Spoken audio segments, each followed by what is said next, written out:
कठेरिया की पत्नी मृदुला कठेरिया ने इटावा सीट से निर्दलीय प्रत्याशी के रूप में नामांकन दाखिल कर दिया है।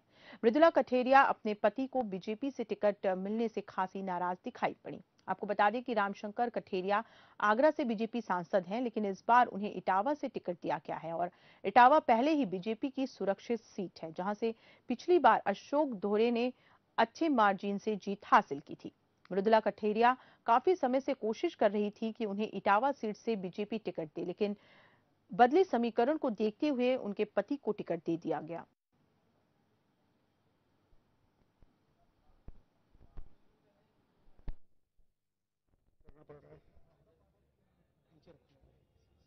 ये तो अपनी इच्छा होती है। देखिए, हर इंसान की अपनी अपनी इच्छा है। ये लोकतंत्र है और हर इंसान को अपना जो भी अपने लिए करने के लिए सबको अधिकार है।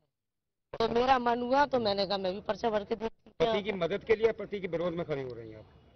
पति के विरोध में कैसे जा सकती हूँ?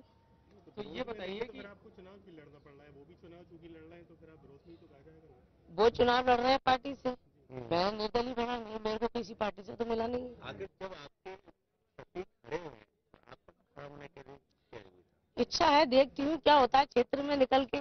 कहीं ना कहीं उनको लाभ दिलाने के लिए नुकसान होगा। क्यों नुकसान होगा? उनको पार्टी का टिकट, पार्टी का वोट मिलेगा।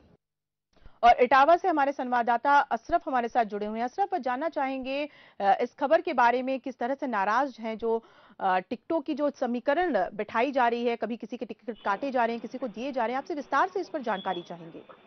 जी, मैं आपको बता दूं, जिस तरह से आज भारतीय जनता पार्टी की जो प्रत्याशी रामशंकर कठेरिया जो इस समय उत्तर प्रदेश के इटावा से लोकसभा का चुनाव लड़ रहे हैं, इससे पहले वो आगरा से चुनाव लड़े थे और जो रामशंकर कठेरिया वो इटावा की रहने वाले, उनकी पत्नी ने मीडिया कर्मियों से बात करते हुए कहा कि उन्हें अनुमान था कि भारतीय जनता पार्टी उन्हें इटावा से चुनाव लोकसभा का चुनाव लड़ाएगी, लेकिन उनकी जगह उनके पति को इटावा उतार दिया गया और जिसकी वजह से उनके जो समर्थक थे, जो उनकी पत्नी ने बताया कि उनके समर्थक नाराज है। हो सकता है बीजेपी को नुकसान होगा इससे, क्योंकि उन्होंने इसीलिए आज निर्दलीय अपना नामांकन किया और सीधे सीधे अपने पति के सामने चुनाव लड़ने की बात की और वहीं मीडिया कर्मियों से कहा है कि इस बार चुनाव में हम जीत हासिल करेंगे, क्योंकि हमारे साथ जनता का सपोर्ट है और अब की बार हम जीत हासिल करके लोकसभा का चुनाव जीतेंगे। अशरफ, क्या लगता है क्या वजह हो सकती है इस हेराफेरी की?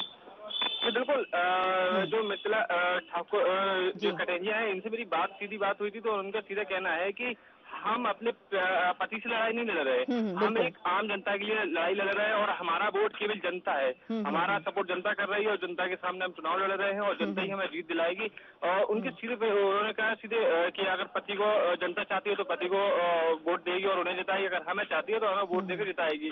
अशरफ, बीजेपी पार्टी से किसी पार्टी के किसी सदस्य से आपसे आपकी कोई बातचीत हुई है? क्या जानकारी निकल के आ रही है? क्यों इस पर कदम उठाया गया, इस तरह का कदम उठाया गया? जी बिल्कुल, मैं आपको बता दूं, भारतीय जनता पार्टी की जो रामशंकर कठेरिया उनसे बात की गई तो उनका सीधा सीधा ये कहना था कि उनके समर्थक जो मिथिला ठाकुर जो कठेरिया उनको लड़ाना चाह रहे हैं चुनाव, तो उनकी अपनी रिस्पॉन्सिबिलिटी है किस बेस पे वो लड़ा रहे हैं, लेकिन हमें भारतीय जनता पार्टी चुनाव लड़ा रही है, हमें उतारा है, तो हम अच्छी तरह से जीत हासिल करके और लोकसभा का चुनाव जीतेंगे। जी अशरफ, बहुत बहुत शुक्रिया इन तमाम जानकारियों के लिए। तो चलिए रुक रहे हैं एक छोटे से ब्रेक के लिए और ब्रेक